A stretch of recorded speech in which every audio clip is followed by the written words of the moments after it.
Drama की starting में बेचारी रोमी अपना दिल टूटा हुआ लेकर के क्लब से बाहर निकलती है।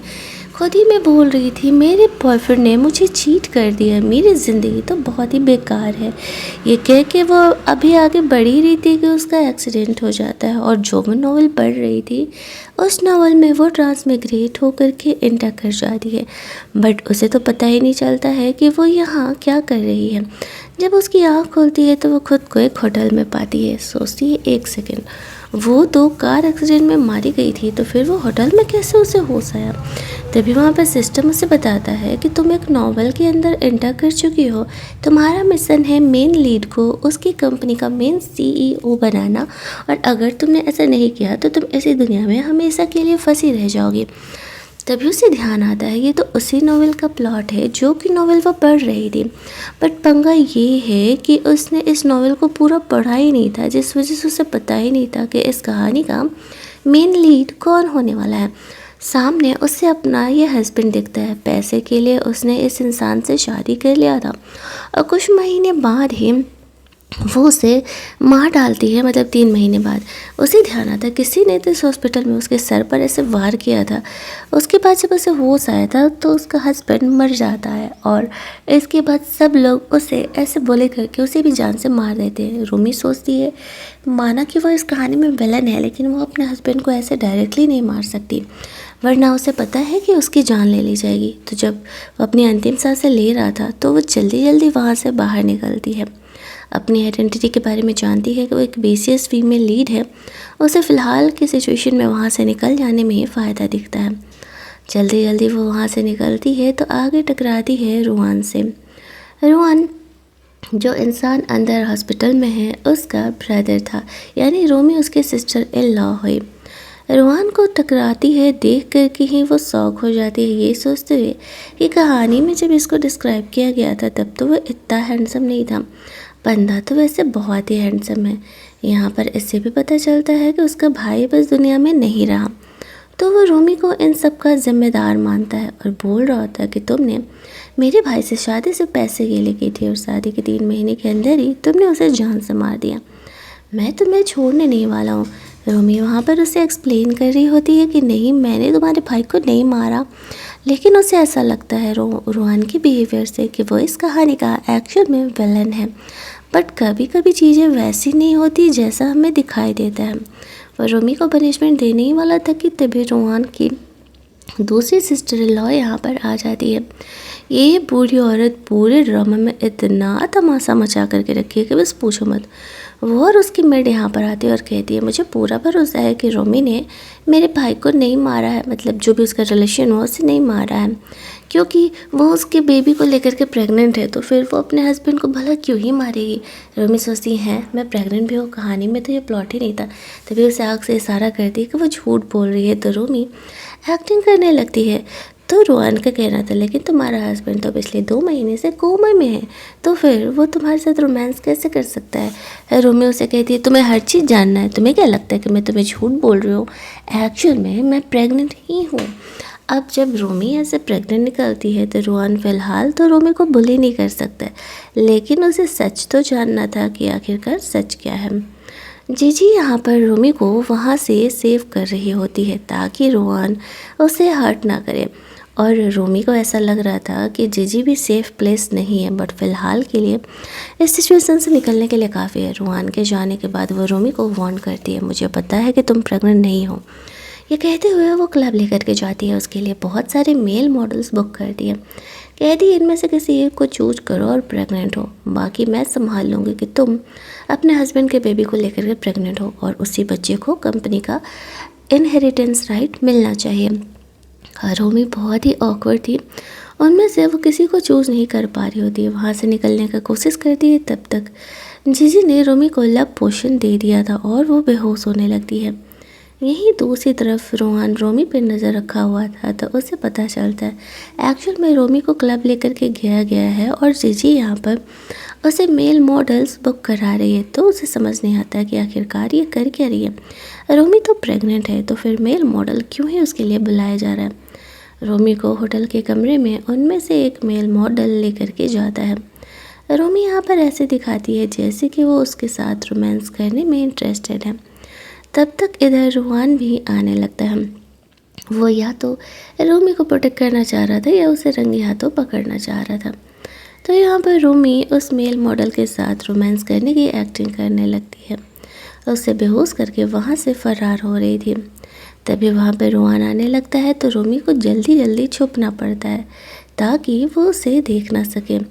जैसे तैसे करके वो वहाँ से बाहर निकलती है। वो अब भी दवा के असर में थी। रूहान उस मेल मॉडल को पिटाई लगा के पूछता है तो वह कहता है जीजी ने मुझे रोमी के साथ रोमांस करने के लिए बोला था। वहाँ रखा हुआ वाइन रूहान पी रहा था। वो मेल मॉडल मना भी करता है, ये वाइन एक्चुअल में हमारे मज़े के लिए दिया गया है, तुम नहीं पियो तो सही होगा। लेकिन रूहान को पता नहीं था कि इसमें भी लव पोशन मिलाया गया है और वो वहाँ रखा हुआ वाइन पी लेता है। अब वो वाइन पीने की वजह से खुद रूहान भी लव पोशन के नशे में हो जाता है। वहाँ से बाहर निकलता है, अपने सेक्रेटरी को कार लाने के लिए कहता है और खुद ही ऐसे पैदल चल चल के बाहर निकल रहा था। तभी रोमी उसे कमरे में अंदर खींच लेती है और कमरे में काफ़ी अंधेरा था। दोनों ही दवा के नशे में थे और एक दूसरे के साथ रोमांस करते हैं। हालांकि इन दोनों को ही नहीं पता था कि एक्चुअल में वो दोनों यहाँ पर एक दूसरे के साथ ही इंटीमेट हुए। रोहन के जगने के पहले रोमी कमरे से बाहर निकल जाती है। सोच होती है कि उसने ये कांड कैसे कर दिया यार, वो मेरा फर्स्ट टाइम था, वो किसी को ऐसे कैसे दे सकती है। यहीं दूसरी तरफ जब रोहन की नींद खुलती है तो उसे समझ ही नहीं आता कि हुआ क्या। उसका सेक्रेटरी यहाँ पर आता है तो वो उसे देखे जा रहा था। रोहन को यहाँ पे रोमी का वो नेकलेस साथ लगता है। वो अपने सेक्रेटरी को कहता है कि पता लगाओ ये किसने किया है, मेरे साथ कल रात कमरे में कौन था। रोमी वहाँ से बाहर निकल रही होती है तभी जीजी आ जाती है। अब उसे पता था कि रोमी कल रात उस मेल मॉडल के साथ नहीं थी, तो बात नहीं मानने के लिए उसे पनिशमेंट दिया जा रहा था। लेकिन तब तक वहाँ पर उसका एडॉप्टेड सन हु आ जाता है और यहाँ पर वो इस तरीके से रोमी को प्रोटेक्ट करता है, ये कहते हुए कि आप क्यों ही सिस्टर इन लॉ को बुली कर रही हो, वो तो अपने हस्बैंड के बेबी को लेके प्रेग्नेंट है। तो जीजी फ़िलहाल उसे कुछ नहीं बोलती है। वो हु को मानती थी अपने बेटे की तरह, लेकिन उसे भी कंपनी का इनहेरिटेंस राइट नहीं देना चाह रही थी, वो तो इसे खुद ही चाहिए था। वो रूहान से मिलने के लिए जाता है। रिलेशन वाइज तो रूहान उसका अंकल हुआ, लेकिन उन दोनों के बीच वही कंपनी को लेकर के पंगे चलते रहते थे और दोनों एक दूसरे को पसंद नहीं किया करते थे। रोमी को रात में सपने आ रहे होते हैं कि ये लोग उसके बेबी को अबॉर्ट करा रहे हैं। उसे इस बात की गलतफहमी हो चुकी थी कि वो ही इस कहानी का मेन लीड है। वो इतना जेंटल है, इतना हैंडसम है, तो वो ही इस कहानी का मेन लीड होगा। रोमी को उसी को हेल्प करना है कंपनी का सीईओ बनाने में। जब वो जगती है तो 2 गार्ड्स उसके गेट पर खड़े थे। जीजी ने उसे कहीं जाने की ऐसे इजाज़त नहीं दी थी बिना गार्ड्स के। अब वो सोचती उसे हो से जा कर के मिलना चाहिए ताकि वो उसे डायरेक्टली बोल सके कि वो उसे कंपनी का सीईओ बनने में हेल्प करने के लिए तैयार है। तभी लिली यहाँ पर आती है। वो इस नॉवेल की हीरोइन थी। रोमी उसे देखते ही सोचती है ये इतनी प्रिटी है। वो यहाँ पर रोमी के लिए सूप लेकर के आई हुई थी। रोमी को याद आता है ये सूप में एक्चुअल में पॉइजन मिला हुआ था, बट वो सोचती है लिली तो कहानी की हीरोइन है, वो ऐसा क्यों करेगी। लेकिन जब लिली रोमी को सूप ऑफर करती है पीने के लिए तो फिर रोमी बहाना कर देती है और वो सूप नहीं पीती है। लिली कुछ भी नहीं बोलती और कहती है ठीक है, सूप नहीं पीना तो चलो मैं तुम्हारे लिए कुछ और बनवा देती हूँ। दोनों कुछ देर इधर उधर की बातें करते हैं। लिली भी यहाँ पर इस नॉवल में रिबर्थ लेकर के ट्रांसमिग्रेट होकर के आई हुई थी, लेकिन ये बात रोमी को नहीं पता था। लिली को भी ऐसा ही कुछ मिशन दिया गया था, लेकिन एक्चुअल में वो पूरी नॉवल पढ़ के आई हुई थी। दूसरी तरफ हम लोग देखते हैं कि रोमी को इस तरीके से फेक प्रेगनेंसी का ये टमी कास्ट दिया गया था पहन करके कंपनी में जाने के लिए, जहाँ पर कि शेयर होल्डर्स आने वाले थे। और रोमी यहाँ पर सोच रही थी थोड़ा ज़्यादा ही हो गया, 3 महीने के लिए बेबी प्रेग्नेंट के लिए इतना ज़्यादा पेट निकलना। और कल तक तो ऐसे पेट दिखाने वाले वो कपड़े पहनी थी तो पेट बिल्कुल नहीं निकला था। तभी रूहान वहाँ पर आता है। रूहान से रोमी काफ़ी घबरा रही होती है। वो उसे कहता है बच्चे को संभाल के रखना, अगर बेबी नहीं हुआ ना तो तुम्हें भी इस घर से निकाल दिया जाएगा। रोमी ये बात तो अच्छे से जानती थी। रूहान को डाउट होता है कुछ ना कुछ तो गड़बड़ ज़रूर ही है। इसके बाद वो लोग जाते हैं अंदर कंपनी देखने के लिए, और इधर हु और लिली दोनों मिल करके काम कर रहे हैं। लिली को हु ने प्रॉमिस किया था कि वह कंपनी का CEO एक बार बन जाएगा तो वो ज़रूर ही उससे शादी कर लेगा। लिली अपना मिशन कंप्लीट करने के लिए हु का हेल्प कर रही थी। सारे शेयर होल्डर्स आते हैं और एक लॉयर आता है और वो बोल रहा होता है कि रूमी अपने हस्बैंड के बेबी को लेकर के प्रेग्नेंट है, तो उस हिसाब से उसके कंपनी का जो मेन CEO होगा वो उसका बच्चा होगा। बट फ़िलहाल के लिए जो जीजी है वो कंपनी संभालेगी। जब बच्चा 18 साल का हो जाएगा तो कंपनी उसे लौटा दिया जाएगा। लेकिन रोहान थोड़ा सा रूमी को ऐसे जानबूझ करके चेयर से नीचे गिरा देता है। रोमी की ओवर एक्टिंग स्टार्ट हो जाती है क्योंकि उसे डाउट था कि ये 3 महीने का बेबी तो नहीं हो सकता है। अब रोमी ऐसे गिर गई तो वो लोग कहने लगते हैं, अरे चलो चलो हॉस्पिटल तुम्हें चेक करा देता हूँ, तुम प्रेग्नेंट हो, कहीं कुछ हुआ तो नहीं है। रोमी जाना नहीं चाह रही थी वरना सबको पता चल जाएगा। तभी वो यहाँ पर फैमिली डॉक्टर को बुला देता है और इसी बहाने रोमी को ये भी चेक करा रहा था कि वो प्रेग्नेंट है या नहीं। जीजी को डर था कि कहीं उसका पोल ना खुल जाए, लेकिन उससे ज़्यादा तो रोमी डरी हुई थी कि कहीं उसका पोल ना खुल जाए। लेकिन जब डॉक्टर चेक करता है तो बताता है कि रोमी एक्चुअल में प्रेग्नेंट है। सारे ये सुन करके शॉक हो जाते हैं, खुद रोमी भी। उसे पता ही नहीं था कि वो रोहान के बेबी को लेकर के प्रेग्नेंट हो चुकी है। उसे याद आता है कि कुछ टाइम पहले जब वो एक लड़के के साथ इंटीमेट हुई थी, शायद ये उसी का बेबी होगा। उसे तो पता भी नहीं था कि वो कौन है। अब जब यहाँ पे प्रूफ हो जाता है कि रोमी एक्चुअल में इस तरीके से प्रेग्नेंट है तो वो लोग कहने लगता है कि चलो बेहतर है यहाँ पर रोमी को ही कंपनी का उसके बेबी को CEO बना देते हैं। बट फ़िलहाल की मीटिंग इस तरीके से टल जाती है। रोहान से तो रोमी थोड़ी दूरी बना करके ही रख रही थी, लेकिन तभी उसका वो टमी कास्ट ऐसे नीचे गिर जाता है। अब रोहान पूछने लगता है ये क्या है। रोमी बहाना कर देती है कि वो तो उसकी टमी को सेव करने के लिए इसे पहनी हुई थी। सारे शेयर होल्डर्स को डाउट होने लगता है कि चल क्या रहा है। रोमी यहाँ पर अपने आप को इनोसेंस प्रूफ करने के लिए फुल ऑन मेलोड्रामा स्टार्ट कर देती है, ये कहते हुए कि मैं प्रेग्नेंट हूँ और तुम मुझ पर इस तरीके से डाउट करें। डॉक्टर ने तो क्लेरिफाई कर दिया ना कि मैं सच में प्रेग्नेंट हूँ। और वो बेहोश होने की एक्टिंग करने लगती है, जिसे देख करके रोहन कहता है, अरे अरे मेरी सिस्टर इन लॉ तो मेरी वजह से इंजर्ड हुई है ना, चलो मैं तुम्हें हॉस्पिटल लेकर के चलता हूँ। और वो उसे ऐसे उठा करके वहाँ से बाहर निकल कर जाता है। जीजी अपनी मेड को कहती है जाओ इसके पीछे जाओ। बाहर जाने पर वो रोमी को कहता है, मुझे पता है कि तुम एक्टिंग कर रही हो, मेरे पास एक ऑफ़र है, मेरे साथ काम करो, तुम फ़ायदे में रहोगी। लेकिन रोमी को लग रहा था रोहन तो इस कहानी का हीरो है नहीं, तो उसके साथ काम करने से फ़ायदा नहीं है। वो रोमी को वहाँ से लेके जा रहा होता है तभी हुआ यहाँ पर आ जाता है और वो रोमी को कहता है कि अंकल अब जाने भी दो, अगर रूमी तुम्हारे साथ जाएगी तो सबको ये डाउट होगा कि कहीं तुम्हें और रूमी के बीच कुछ चल तो नहीं रहा। वो रूमी को अपने साथ रखता है। रोहन के जाने के बाद रूमी हो उसे कहती है कि वो उसका हेल्प करने के लिए तैयार है, उसे कंपनी का CEO बनाएगी। वो कहते क्यों मजाक कर रही हो, तुम खुद अपने हस्बैंड के बेबी को लेकर प्रेग्नेंट हो, तुम कंपनी के CEO बन सकती हो, मुझे क्यों हेल्प करोगी। रोमी कहती है क्योंकि मुझे इन चीज़ों में इंटरेस्ट नहीं है। वो कहते ठीक है, मैं तुम पर ट्रस्ट तभी करूँगा जब तुम जा कर के रोहन का भरोसा जीतो, फिर मैं जो कहूँ वो करो। रोमी वैसे तो रोहन से दूर ही रहना चाह रही थी, लेकिन जल्द से जल्द अपनी दुनिया में वापस लौटने के लिए वो हुओ की बात मान जाती है। हुओ को ट्रस्ट ही नहीं हो रहा था कि वो एक्चुअल में उसका हेल्प करने वाली है। घर पर जीजी अपनी मेड से बात कर रही होती है कि रोमी का कुछ करना पड़ेगा, आखिरकार ये किसके बेबी को लेकर के प्रेग्नेंट हो गई है, कहीं वो उस मेल मॉडल का ही तो बेबी नहीं है। बट ये उनके लिए प्लस पॉइंट था, लेकिन तब तक जब तक रोमी उनके कंट्रोल में रहती। यहीं दूसरी तरफ हम लोग देखते हैं कि रोहन वो इस तरीके से लिली जा कर के उसे सारी बातें बताती है। हिडन कैमरास लिली ने उस घर में लगा दिए थे ताकि वह जीजी की बातों को सुन सके। वहाँ पर वो उसे बताता है कि रोमी हमारा हेल्प करना चाह रही है, क्या उस पर भरोसा कर सकते हैं। लिली कहती है पहले उसे ट्राई करते हैं। अगले दिन रोमी लॉन में ऐसे मंडरा रही थी, 2 गार्ड्स उसके पीछे ही पड़े हुए थे। तभी वहाँ पर हम लोग देखते हैं कि लिली आती है। वो दोनों आपस में बात करते हैं, बातें शेयर करते हैं कि वो दोनों ही इस नावल में ट्रांसफ़र होकर के आए। रोमी उसे कहती है मुझे पता है कि वो इस कहानी का मेन लीड है, दैट्स वाई मैं उसका हेल्प कर रही हूँ और उसे कंपनी का CEO बनाने में मैं मदद करूँगी। ये बात सुनते ही थोड़ा सा यहाँ पर लिली शॉक हो जाती है। वो समझ जाती है कि उसे पूरी कहानी पता नहीं है, लेकिन अगर वो इतनी आसानी से उसका हेल्प कर रही है तो भला ये मौका वो क्यों ही जाने दें।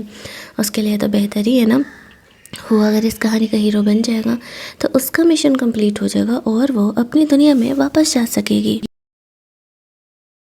वो हो को कॉल करके बताती है कि हम लोग रोमी पे भरोसा कर सकते हैं, वह ज़रूर ही हमारा हेल्प करेगी। यहीं दूसरी तरफ हम लोग रोहान को देखते हैं, उसे वो लड़की मिल ही नहीं रही थी। सेक्रेटरी बताता है सीसीटीवी फुटेज गायब है और वहाँ पर बहुत सारे लोग थे, लड़कियाँ थी होटल में, तो ढूंढना थोड़ा मुश्किल हो रहा है कि उस रात आपके कमरे में कौन था। तभी रोमी रोहान से मिलने के लिए जाती है, कहती है वो उससे अकेले में बात करना चाहती है।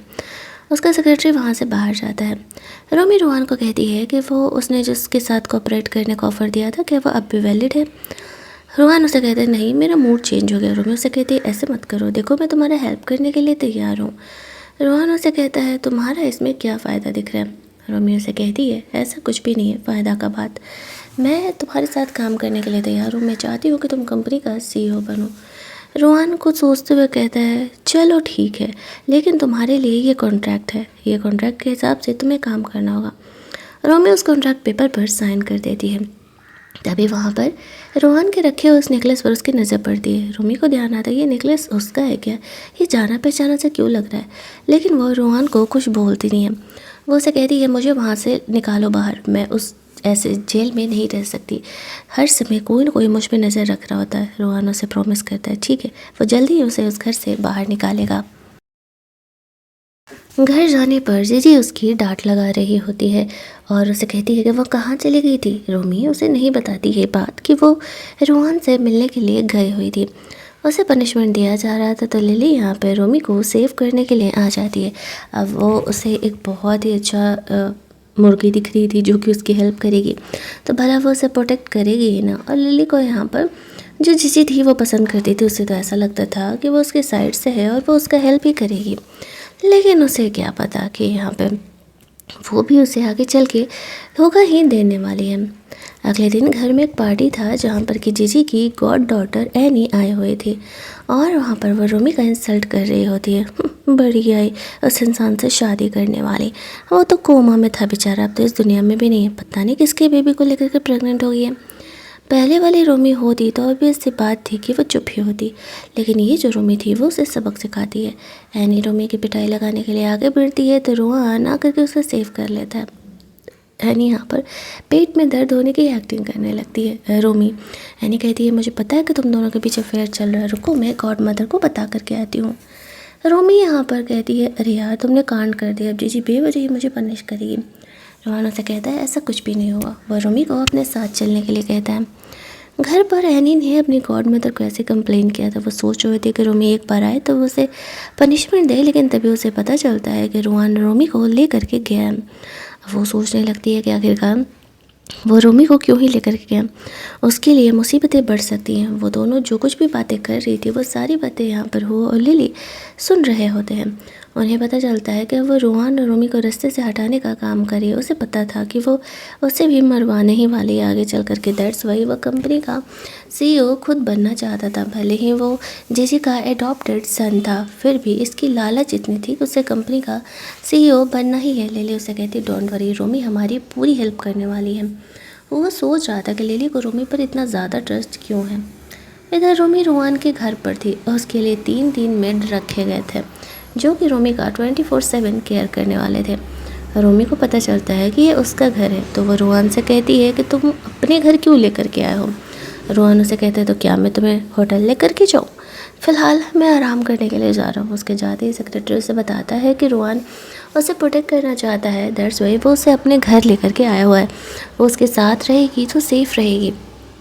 रोहान अपने कमरे में चले जाता है और रोमी इधर उधर घर देख रही थी। घर देखते देखते वो ऊपर फ्लोर पर चली जाती है जो कि एक्चुअल में काफ़ी खूबसूरत और काफ़ी बड़ा था और वो गलती से रोहान से टकराती है जो कि अभी अभी नहा करके बाहर निकला था। बेचारे का टॉवेल रोमी के हाथों में था, वो उसे देख के चिल्लाने लगती है। रोहान जल्दी जल्दी उस टॉवेल को पहनता और कहता है तुम मेरे कमरे की तरफ आई थी तो तुम मुझे ब्लेम नहीं लगा सकती कि मैं तुम्हारा फ़ायदा उठा रहा था, तुम्हारा कमरा उस तरफ है। रोमी शर्माते हुए अपने कमरे में चली जाती है। अगले दिन घर की मेट से बात करी थी कि रोहान की कोई गर्लफ्रेंड वगैरह नहीं है क्या, कहीं वो गे तो नहीं है। तभी रोहान उसकी बातों को सुन लेता है। वो रोमी से कहता है मेरे घर में रह करके मेरी ही पर्सनल लाइफ के बारे में तुम डिस्कशन कर रही हो, लगता है कि तुम्हारी हिम्मत तो कुछ ज़्यादा ही बढ़ गई है। अब यहाँ पर रोमी कहने लगते अरे नहीं नहीं ऐसा नहीं है। रुआन रोमी को अपने साथ अपने ऑफिस चलने के लिए बोलता है और रोमी को 24/7 अपने साथ रखना चाह रहा था ताकि वो उसे प्रोटेक्ट कर सके। और रोमी को लगता है कि ये लड़का कर क्या रहा है, वो उसे अपने साथ घर चलने के लिए भला क्यों ही बोल रहा है, ऑफिस चलने के लिए क्यों ही बोल रहा है। ऑफिस जाती है तो वो उसे सेक्रेटरी बना करके चाय पानी मंगाने का काम कर रहा था। रोमी कहने लगती ओ बेचारी ये प्रेग्नेंट लेडी से ये कितना काम करा रहा है। रुआन के पास वापस से वो उस नेकलेस को देख रही होती है। रोमी सोच रही थी कि नेकलेस क्यों जाना पहचाना सा लग रहा है। तभी लिली रोमी से मिलने के लिए आती है और उसे एक पेन ड्राइव देते हुए कहती है एक काम करो, इसमें रुआन के डेस्कटॉप की सारी इन्फॉर्मेशन लेकर के आओ, यही हो ने तुम्हें नया मिशन दिया। सबके जाने के बाद रोमी चोरी छुपे रुआन के ऑफिस में एंट्री करती है। उसे रुआन दिखता नहीं है तो वो उसके लैपी से उन चीज़ों को कॉपी करने लगती है। तभी रुआन इधर आने लगता है और वो रोमी को यहाँ पर देख लेता है। अब वो पूछने लगता है कि रोमी यहाँ क्या कर रही है ऐसे सस्पिशियस से बिहेवियर में।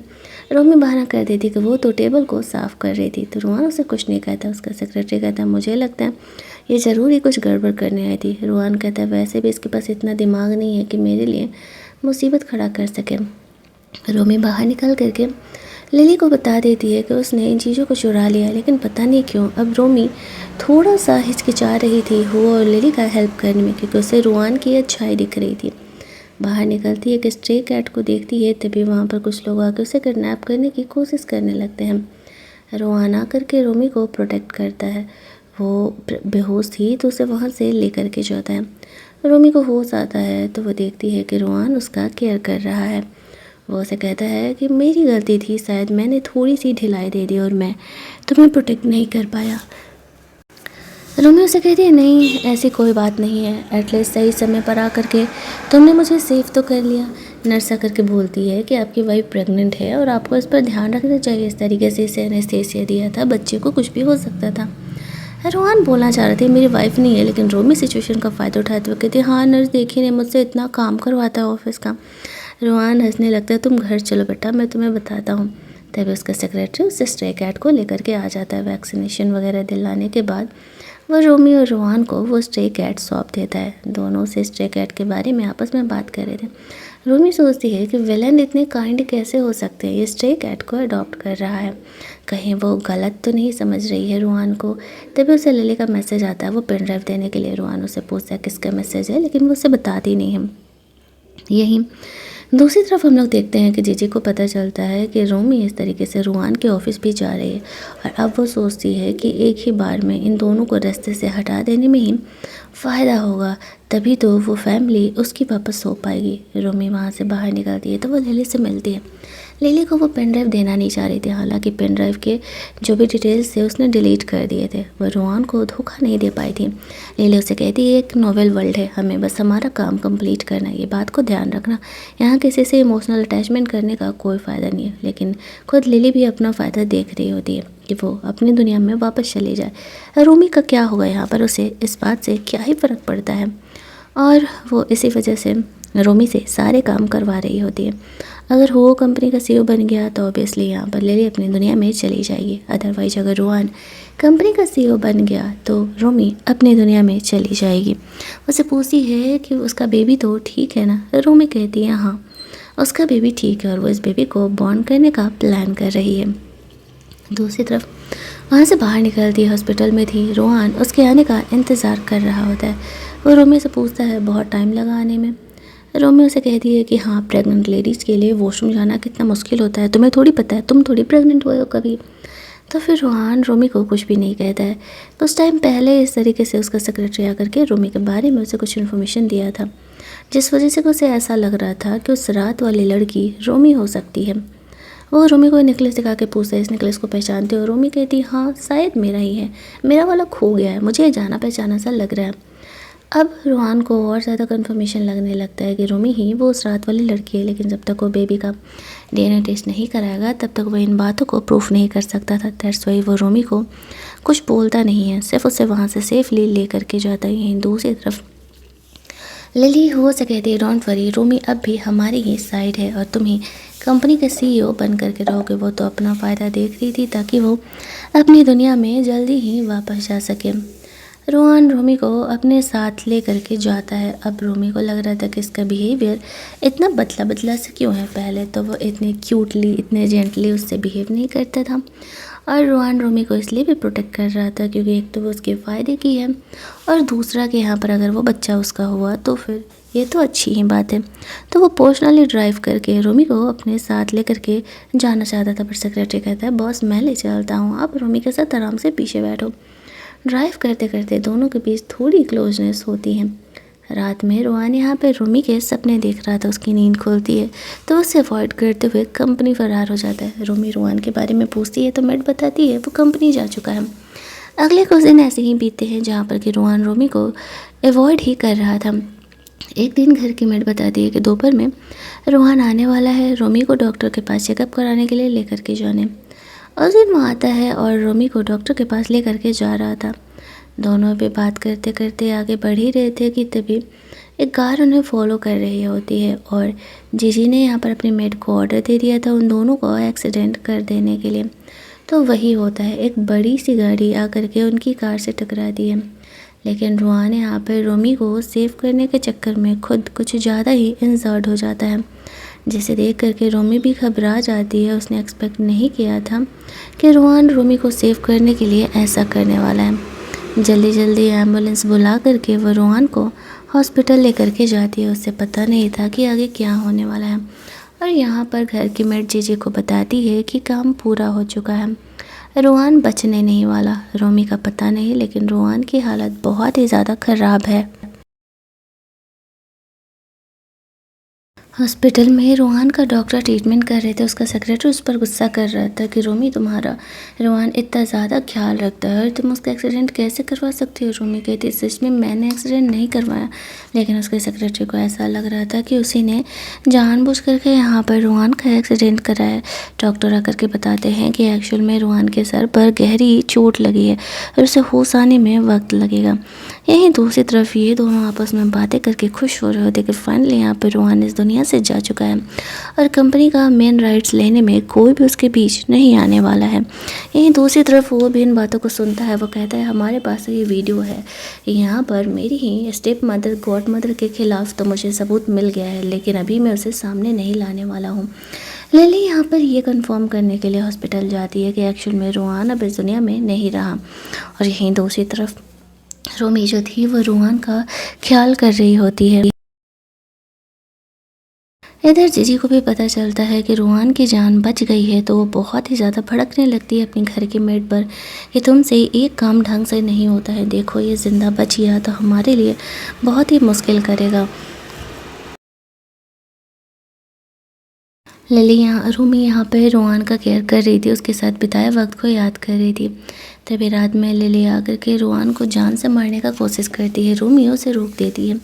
लिली उसे कहती है तुम्हारा हमारा मिशन तो याद है ना। रोमी उसे कहती है भाड़ में गया मिशन, मुझे फ़र्क नहीं पड़ता कि मैं इसी वर्ल्ड में फंसे रह जाऊँ, लेकिन वो इंसान बुरा नहीं है और मैं उसे इंसर्ट नहीं होने दूँगा। तुम अपना काम कर रही हो और मैं अपना काम कर रही हूँ, इसी वजह से बेहतर होगा कि तुम इसे जान से ना मारो। रोहन को सेव करने में वो खुद इंसर्ट हो जाती है। उसका सेक्रेटरी यहाँ पर आता है और लिली को वहाँ से लेकर के जाता है। रोमी यहाँ पर ऐसे इंजर्ड थी तो उसे भी हॉस्पिटलाइज कराया जाता है। कुछ देर में रोहन को होश आता है। वो पूछता है क्या हुआ था। सेक्रेटरी बताता है कि मैंने रोमी को गलत समझ लिया था, मुझे लगा कि उसी ने आपका कार एक्सीडेंट कराया है, लेकिन ऐसा नहीं था और यहाँ पर वो आपको सेव करने के चक्कर में इंजर्ड हो गई है। यहीं दूसरी तरफ रोमी हॉस्पिटल में थी। उसकी नर्स से बता रही होती है कि वो प्रेग्नेंट है, उसे इन बातों का ध्यान रखना चाहिए। तभी हम लोग देखते हैं कि वहाँ पे रोहन रोमी का फिक्र करने के लिए आता है और उससे थैंक्स कहता है उसका हेल्प करने के लिए। वो दोनों ही डिसाइड करते हैं कि पिछली बातें जो भी हुई उन्हें भूल जाएंगे। दूसरी तरफ जीजी यहाँ पर अपनी मेट पर बहुत ही गुस्सा कर रही थी कि तुम्हारे चक्कर में अब उसे पनिशमेंट मिल सकती है। रोहन को जान से मारने के लिए मैंने बोला था, लेकिन वो उसे नहीं मार पाई। यहीं दूसरी तरफ हम लोग देखते हैं कि रोमी को लिली का कॉल आता है और वो उसे कहती है देखो मेरे साथ काम करोगी तो फ़ायदे में रहोगी, लेकिन रोमी उसे साफ मना कर देती है ये कहते हुए मैंने तुम्हें कल ही समझाया था कि तुम अपने बॉस के लिए काम करो और मैं अपने बॉस के लिए। भले ही रोहन इस कहानी का मेन लीड नहीं है, लेकिन वो एक अच्छा इंसान है, वो विलन तो हो ही नहीं सकता। ये कह के वो फ़ोन कट कर देती है। अब लिली को बहुत ही गुस्सा आने लगता है। दूसरी तरफ रोहान को पता चलता है कि उसका कार एक्सीडेंट कराने वाली कोई और नहीं, उसकी सिस्टर इन लॉ जीजी ही थी। तो वो बहुत ही ज़्यादा भड़क जाता है। उसे अपनी फ़िक्र नहीं थी, उसे रोमी की फ़िक्र थी। रेडी वेडी हो करके अब वो वहाँ से निकलता है, क्योंकि अब भाई जीजी को पनिशमेंट तो देना होगा ना, उसने ऐसा एक्सीडेंट कराया। तो घर पर इधर जीजी अब सारा ब्लेम घर के मेड को लेने के लिए बोलती है।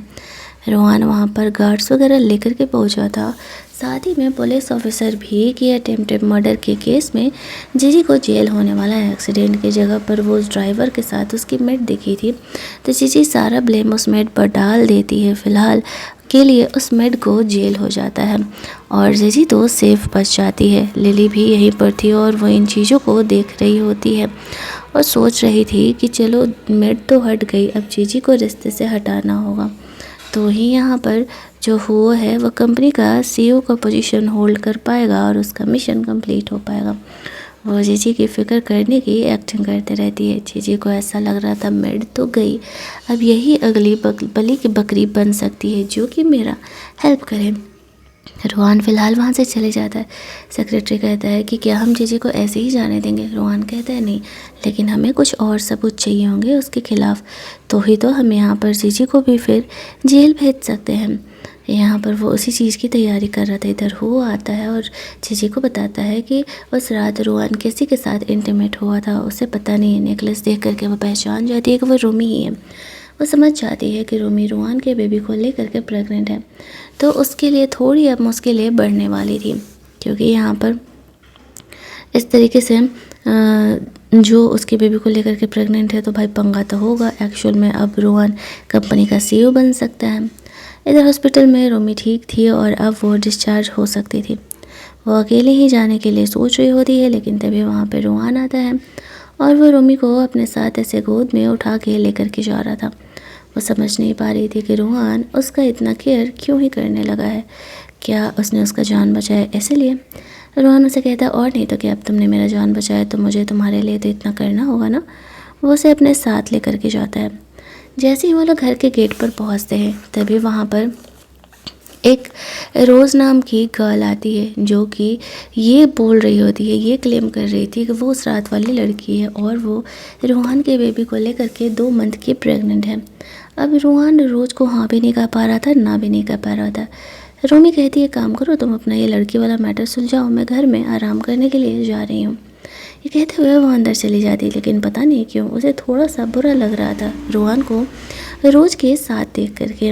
अब रोहान फ़िलहाल के लिए रोज़ को घर के अंदर ले लेता है, लेकिन जब तक वो इन बातों को प्रूफ नहीं कर लेता तब तक वो उसे कोई भी ओहदा नहीं देने वाला था। घर आते ही रोज़ यहाँ पर खुद को यहाँ की ओनर की तरह ट्रीट करने लगती है, घर की मेड के साथ बुरा बिहेवियर करने लगती है और उसे ऐसे रोमी से जलस हो रहा था। एक्चुअल में उसे भेजा था किसी और ने नहीं, जीजी नहीं। उसे पता चला था तो वो रोहान और रोमी को अलग करने का प्लान कर रही थी ताकि उसके बेबी को अबॉर्ट करा सके। जब रोहान घर पर नहीं था तो वो रोमी को बुली करने का कोशिश करती। उसे मिशन दिया गया था कि रोमी के बेबी को कैसे न कैसे करके अबॉर्ट कराना। रोमी को कहती कितनी बेशरम हो तुम, सिस्टर इन लॉ होने के बाद भी यहीं पर हो, तुम्हें नहीं लगता है कि तुम्हें अब दूसरे घर जाना चाहिए? अब मैं रोहान की होने वाली वाइफ हो, तुम यहाँ रहोगी तो मुझे अच्छा नहीं लगेगा। घर की मेड उसे कहती है कि रोहान के खिलाफ जाकर के हम लोग रोमी को घर से बाहर नहीं निकाल सकते हैं। वह रोमी को सपोर्ट कर रही होती, लेकिन भला एक मेड क्या ही कर सकती थी। रोज़ इस तरीके से गुस्सा होकर के यहाँ पे रोमी को धक्का दे देती है। वो गिरने ही वाली थी कि रोहान आकर के उसे संभाल लेता है। अब रोज़ ऐसा कहने लगते हैं, अरे नहीं नहीं, मैंने रोमी को कोई धक्का नहीं दिया, वो तो खुद ही स्लिप करके गिर गई थी। रोमी वहाँ पे रोहान को कोई कंप्लेन नहीं करती है कि एक्चुअल में क्या चल रहा है, बट उसे डाउट था कि उस रात वाली लड़की रोज़ ही है। रोहान घर की मेड को कहता है रोमी को कमरे में लेकर के जाओ आराम करने के लिए। जब वो जाती है तो वो रोज़ को बोली करते हुए कहता है, तुम्हें क्या लगता है मैंने तुम्हें घर में ले लिया है तो तुम मेरी यहाँ पर वाइफ बन गई हो? अपनी औकात में रहो और रोमी को टच करने की हिम्मत भी मत करना तुम, वरना तुम्हारे लिए सही नहीं होगा। ऐसा कह के वो उसे धमकी देता है। अब रोज़ घबरा जाती है कि कहीं रोहान सच में उसे घर से ना निकाल दे। वो ऊपर रोमी से मिलने के लिए जा रहा था। अपने सेक्रेटरी को रोज़ के बारे में पता लगाने के लिए कहता है कि इसे किसने यहाँ पर भेजा है, पता लगाओ। रोहन रोमी को ढूंढते हुए उसके कमरे में जाता है, जहाँ पर कि रोमी उसी के आने का इंतज़ार कर रही थी, जानने के लिए कि क्या हुआ है। रोहन यहाँ पे रोमी को एक्सप्लेन करना चाह रहा था कि एक्चुअल में ये लड़की का क्या फंडा है। रोमी उसे को कहती है, कोई बात नहीं, एम्बेरस होने की कोई ज़रूरत नहीं है, मुझे पता है गलतियाँ सबसे हो जाती है, इसमें इतना ज़्यादा ओवर थिंक करने की कोई ज़रूरत नहीं है। अगले दिन वापस से रोज़ वैसे ही रोहन की वाइफ की तरफ बिहेव कर रही होती है। बहुत सारी चीज़ें खरीदती है, घर की मेड को ऑर्डर्स दिया करती है, उसके सेक्रेटरी को। तो बहुत गुस्सा आ रहा था रोज़ पर, लेकिन वो कुछ कर नहीं सकता था। तभी रोज़ का एक्स बॉयफ्रेंड आता है, जिसके कि वो बेबी को लेकर के प्रेग्नेंट थी। वो उसे प्ले करने लगता है कि अगर उसने उसे पैसा नहीं दिया तो वो जाकर के रोहन को सारी बातें बता देगी। रोज़ के पास फ़िलहाल जितने पैसे थे वो पैसे उसे दे देती है और कहती है बाकी के पैसे वो उससे बाद में देगी, लेकिन वो उसे परेशान ना करे। घर जाकर के वो किसी से बात कर रही थी और वो बातें यहाँ पे रोमी सुन लेती है। वो समझ जाती है कि एक्चुअल में इसे किसी और ने नहीं, जीजी नहीं भेजा है, लेकिन वो रोज़ को ये बात नहीं बताती है कि वो इन बातों को सुन ली है। और रोज़ यहाँ पर अपने एक्स को मिलने के लिए बुलाती है और उसे जान से मरवा देती है, ये सोचते हुए कि वो उसके लिए इस तरीके से आगे बढ़ने के लिए कांटा बन रहा है। और अगर वो जाकर के रिवील कर दिया कि वो प्रेग्नेंट उसके बेबी को लेकर के है तो फिर पंगे हो जाएंगे। घर पर ऐसे नॉर्मली जाती है जैसे कुछ हुआ ही नहीं है। रोमी को टी ऑफ़र करती है। रोमी गुस्से में टी उसी के ऊपर फेंक देती है, ये बहाना करती है कि वो गलती से स्लिप कर गई थी, क्योंकि उसे पता था कि रोज़ ने उसमें कुछ मिलाया हुआ है। तभी वहाँ पे रोहन आता है। रोज़ उसे रोमी के बारे में ब्लेम करने लगती है और बुली करने लगती है। रोहन यहाँ पर उसके एक्स को लेकर के आता है, कहता है तुम्हें कि मैं इतना बेवकूफ़ दिखता हूँ कि इतनी आसानी से तुम मुझे उल्लू बना लोगी। वो यहाँ पर रोज़ और उसके बॉयफ्रेंड को घर से बाहर निकाल देता है। अब उनका तो पूरा प्लान ही ख़त्म हो चुका था। कहाँ वो ऐसे प्लान कर रही थी रोहन की वाइफ बनने की, और यहाँ पर तो उसका पोल ही खुल जाता है। दूसरी तरफ हम लोग एनी को देखते हैं, जो कि जीजी को पैम्पर कर रही थी। वो भी उससे पैसे ऐंठना चाह रही थी। ये सब कुछ अभी हो ही रहा होता है कि तभी हम लोग देखते हैं कि वहाँ पर कुछ जो है पुलिस ऑफिसर्स आ जाते हैं, और जीजी ने जो अब तक कांड किया था कुछ, उसकी वजह से उसे वहाँ से पकड़ के लेकर के जाते हैं। उसने रोज को भी तो भेजा था ना। रोहन यहाँ पर रोमी के साथ बैठ करके बातें कर रहा था। तभी वहाँ पर रोमी को एनी का कॉल आता है और वो गुस्सा कर रही थी कि तुम्हारी वजह से मेरी गॉड मदर जेल में है। रोमी कहती है अच्छा मेरी वजह से? तुम्हें भी नहीं दिख रहा है कि वो क्या कांड की हुई है? फिर वो रोहन को कहती है कि चलो जीजी से मिलने के लिए जेल जाते हैं। जेल जाने पर वो कह रही होती है तुम भी नहीं बचने वाली हो, भूल गई क्या कि तुमने अपने हस्बैंड को कैसे मारा था? मैं जेल में हूँ तो तुम भी जल्दी ही जेल में होगी। रोमी हंसते हुए कहती है मुझे पता है, मैंने मेरे हस्बैंड को नहीं मारा, तुमने मारा है। तुम्हारी मेड ने सब कुछ कबूल कर लिया। यहाँ आने से पहले वो लोग उसके मेड से मिलने के लिए गए हुए थे, जहाँ पर कि इतने साल इतनी ऑनेस्टी के साथ काम करने के बाद भी जीजी ने उसका सपोर्ट नहीं किया, उसका हेल्प नहीं किया, तो वो सारी सच्चाई बक देती है। किस तरीके से उस दिन रोमी को सर पे मार के बेहोश करने के बाद उन लोगों ने उसके हस्बैंड का जान ले लिया था अपने फ़ायदे के लिए। अब जब ये सब कुछ होता है तो रोमी कहती है मैंने तो कोई क्राइम ही नहीं किया, और वो वहाँ से बाहर जाने लगती है। रोहन को जीजी से कुछ अकेले में बात करना था। वो जीजी से बस इतना पूछता है कि क्या रोमी मेरे बच्चे को लेकर के प्रेग्नेंट है? वो हंसते हुए कहती है नहीं, वो हुआ के बेबी को लेकर के प्रेग्नेंट है। वो उसे झूठ बोल देती है, लेकिन रोहन को डाउट था कि वो झूठ करेगी, क्योंकि वो 99% तक तो श्योर हो चुका था कि वो रोमी ही है जो कि उसके बेबी को लेकर के प्रेग्नेंट है। और अगर ऐसा नहीं भी है तो वो उससे बहुत ज़्यादा ही प्यार करने लगा था, जिस वजह से कि अब वो उसके बिना नहीं रहना चाह रहा होता है। इधर जो जीजी थी वो जो लिली थी वो जीजी से मिलने के लिए जाती है और सारी बातें उससे सच उगलवा लेती है, ताकि वो आगे भी अपना फ़ायदा निकाल सके। रोहन रोमी से पूछता है तुम जानना नहीं चाहोगे कि मैंने क्या बात किया जीजी से? वो कहती है नहीं, भला मैं क्यों जानूँ, ये तुम दोनों के बीच की पर्सनल बातें हैं। और यहाँ पर वो घर चली जाती है। घर पर जो लिली होती है वो रोमी को मिलने के लिए बुलाती है लास्ट टाइम। रोमी सोचती है चलो भाई चल लेते हैं। वैसे कहती है देखो लास्ट ऑफ़र है, तुम हमारा हेल्प करोगी या नहीं? रोमी यहाँ पर मना कर देती है, तो वो उसके कॉफ़ी में नींद की दवा मिला देती। जब यहाँ पर रोमी की आँख खोलती है तो उसने उसे किडनैप कर लिया था, ये कहते हुए कि तुमने मेरा हेल्प ना करके बहुत बड़ी गलती की। रोमी से कहती तुम्हें क्या लगता है कि मुझे पता नहीं है कि तुम मेरी दोस्त नहीं हो? लेकिन तब तक रोहन रोमी को सेव करने के लिए आता है। वो लव पोशन के नशे में थी, तो वो और रोहन दोबारा ही वहाँ पर इंटीमेट होते हैं। हालांकि रोहन को नहीं पता चल पाता कि ये सब कुछ जीजी का किया हुआ है। ये सीसीटीवी फुटेज रोहान तक पहुंचता है कि किस तरीके से जिजी ने रूमी को किडनैप किया था, तो वो इस बात पर बहुत ही ज़्यादा भड़क जाता है और अब वो जिजी को पनिशमेंट देने वाला था। दूसरी तरफ 3 दिनों बाद रोहान ने यहाँ पर प्रेस कॉन्फ्रेंस किया था, जहाँ पर कि वो सबको सच्चाई बताने वाला था। उसके आने पर वो यहाँ पर रिवील कर देता है कि एक्चुअल में रोहान और रूमी का क्या अफेयर चल रहा है। सारे इस पर ब्लेम लगाने लगते हैं कि वो अपनी सिस्टर इन लॉ के साथ ही अफेयर कर रहा है। इस बात पर रोहान उससे कहता है कि पहली बात, वो मेरी सिस्टर इन लॉ नहीं है, क्योंकि मेरे भाई और रूमी के बीच कोई शादी नहीं हुई थी। वो दोनों तो बस अभी शादी करने ही वाले थे कि उससे पहले ही जो है मेरे भाई की जान चली गई। और तो वो उसे कह रहे होते अच्छा, और वो जो प्रेग्नेंट है। तो इस बात पर रोहन उसे कहता है कि प्रेगनेंसी तो उसकी है, यानी रोमी उसके बेबी को लेकर के प्रेग्नेंट है।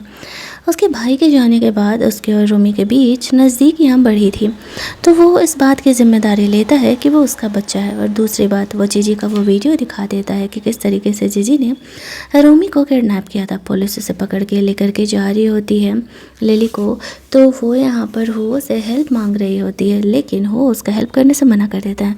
रोहान से कहता है ऐसा मत कहना भाई कि तुम्हें पता ही नहीं था कि लिली ने क्या कुछ किया है, लेकिन वो बहाना कर देता है कि नहीं मुझे एक्चुअल में नहीं पता था। लिली के जेल जाने के बाद रोहन अब कंपनी का सीईओ तो बन जाता है, लेकिन तभी उसे पता चलता है कि रोमी को वापस से किसी ने किडनैप कर लिया है, और उसे किडनैप करने वाला कोई और नहीं हो था। रोमी उसे कहती है कि तुम तो कहानी का हीरो थे ना, तुम विलन कैसे बन सकते हो। तभी वहाँ पर रोहन आता है और वो रोमी को सेव कर रहा होता है। वो उसे ऑफ़र देता है कि अगर रोमी को बचाना है तो तुम्हें खुद की जान देनी पड़ेगी। रोहन मरेगा तो ही तो वो कंपनी का सीईओ बनेगा। रोहन ऐसा करने के लिए तैयार हो जाता है क्योंकि उसे रोमी से प्यार हो गया था, और ऊपर से वो उसके बच्चे की माँ भी बनने वाली थी। रोमी को वहाँ से भेज दिया जाता है। रोहन के हाथ पर बांध करके इस पूरे खाली जगह में आग लगा दी जाती है। यहाँ पर हो उसे मरने के लिए छोड़ के चला गया था। सेक्रेटरी कुछ फायर फाइटर्स और कुछ लोगों को लेकर के आता है रोहन को बचाने के लिए, लेकिन तब तक रोहन बेहोश हो चुका था। फिर रोमी वापस आती है, उसे अपनी जान की फिक्र नहीं थी। रोहन को वो सेव करती है और वो रोहन को वहाँ से सेफली लेकर के जाती है। भले ही इस चक्कर में वो खुद भी इंजर्ड हो गई थी। रोहन रोमी का ख्याल कर रहा था हॉस्पिटल में। रोमी की आँख खुलती है तो वो अपने सामने रोहन को देखती है कि वो उससे प्रपोज करने के लिए रिंग लेकर के आया हुआ है, तो वो रिंग निकाल करके पहले ही पहन लेती है। कुछ मिनट बाद यहाँ पे रोहन को होश आता है। वो कहता है पागल लड़की, तुम प्रेग्नेंट हो, मुझे बचाने के चक्कर में तुम अपनी जान गंवाने वाली थी। रोमी उसे कहती है तुम भी तो वही कर रहे थे ना, मेरी जान बचाने की कोशिश, तो फिर भला मैं तुम्हें कैसे ही छोड़ सकती हूँ। ऐसे कह के वो यहाँ पर रिंग ढूंढ रहा होता है कि आखिरकार वो रिंग गया कहाँ। तो वो दिखाती है देखो मैंने ये रिंग पहन लिया। ये कहानी यहीं पर ये नॉवेल की एंड हो जाती है। उससे सिस्टम पूछता है कि क्या वो अपनी दुनिया में वापस जाना चाहेगी, लेकिन वो मना कर देती है ये कहते हुए कि नहीं, वो यहीं रहना चाहेगी। और फिर वो दोनों हैप्पीली एवर आफ्टर रहने लगते हैं।